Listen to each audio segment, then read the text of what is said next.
ఎలా వచ్చింది సౌండ్? ఇది నాది కాబట్టి, నా టేబుల్ కాబట్టి నేనేం చేస్తాను, జాగ్రత్తగా పెట్టాను. నా ఎంప్లాయ్కి ఆ జాగ్రత్త ఉండదు, వేసి పడగొట్టేశాడు. ఇప్పుడు కన్నస్వామి దింపేసుకుంటే దాంట్లో నైట్ టెంకాయ ఉంది, అభిషేక టెంకాయ ఉంది, తేనె ఉంటుంది అని పెట్టా. తెలియకుండా డబ్బును పెడితే నైట్ టెంకాయ విరిగిపోతుంది కదా. వాడికి కొంచెం అనుభవం వచ్చేంత వరకు వాడిని అన్నీ దింపుకోవద్దు, గురువులు ఏమన్నా దింపుతారన్నారు. కానీ వాడికి ఒక 3 సార్లు పోతే వాడికి అనుభవం వచ్చేసి కాబట్టి నిదానంగా దింపి తీసుకోవచ్చు. అది పెద్ద దోషం కాదు. అందులో ఉన్న వస్తువులు డ్యామేజ్ అవ్వకుండా ఉండడం కోసం వాడికి ఇది ఒక సెంటిమెంట్ రంకరించారు అంతే. జాగ్రత్త. అంటే ఇరుముడి కట్టేటప్పుడు కూడా ఏదైతే నెయ్యి పోస్తారో ఈ పోసిన వ్యక్తులు కూడా సేమ్ వాళ్ళు వచ్చే వరకు కూడా వీళ్ళు కూడా ప్రతిరోజు నిత్యం తలస్నానం చేస్తూ దీపారాధన చేయాలనే రూల్ ఉందా? ఉందండి. అంటే మీ ఇంటి మీ యజమాని, మీ తండ్రి, మీ బిడ్డ, మీ కొడుకు, మీ భర్త శబరిమలకి వెళ్తున్నాడు అండి, ఘోర కికారని నేను తెలుసా మీకు? అది అయ్యబాబోయ్ అసలు తట్టుకోలేము. దాని వేరు ఇక్కడ చూడండి, ధ్వజస్తంభం కింద వరకు తల ఉంటుంది, 120-130 అడుగుల యొక్క చెట్లలో ఉంటుంది. వైల్డ్ అనిమల్స్, టైగర్ ఫారెస్ట్ అండి.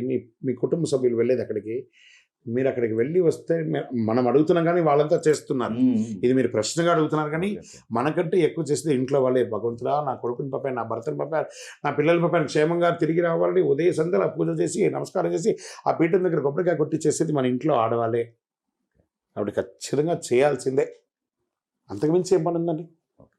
ఇరుముడి ఆయిల్ పోసి నెయ్యి పోసిన వాళ్ళు ఖచ్చితంగా ఇరుముడి ఆయిల్ నెయ్యి పోయడం కాదు, మన ఇంట్లో నుంచి ఒకటి శబరిమలకి వెళ్ళాలంటే వాళ్ళు వచ్చేంత వరకు దైవ ఆరాధన చేయాల్సిందే.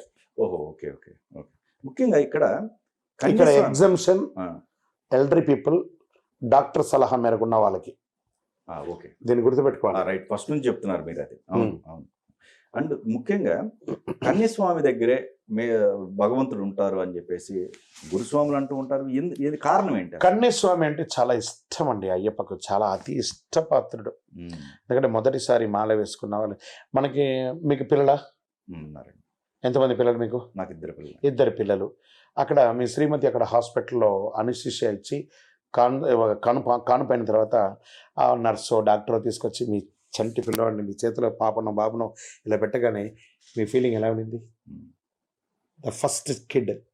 తర్వాత 2, 3 అంతా కూడా ప్రయారిటీయే, కానీ ఫస్ట్ మీ యొక్క వంశోద్ధారకురాలు ఆ ఫీల్ ఎలా ఉంటుంది?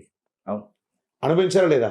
ఖచ్చితంగా కళ్ళలో నీళ్ళు వచ్చేస్తుందండి తెలియకుండానే, ఒక ఆనంద బాష్పాలు వచ్చేస్తుంది. నా ఇంతే ఉంటారు మన పిల్లలు. పుట్టినప్పుడు ఈ చేతికి పైన రారు. కరెక్ట్. ఆ ఫీల్ ఎలా అనుభవించారా లేదా మీరు? ఖచ్చితంగా. అదే అండి కన్యస్వామి అంటే.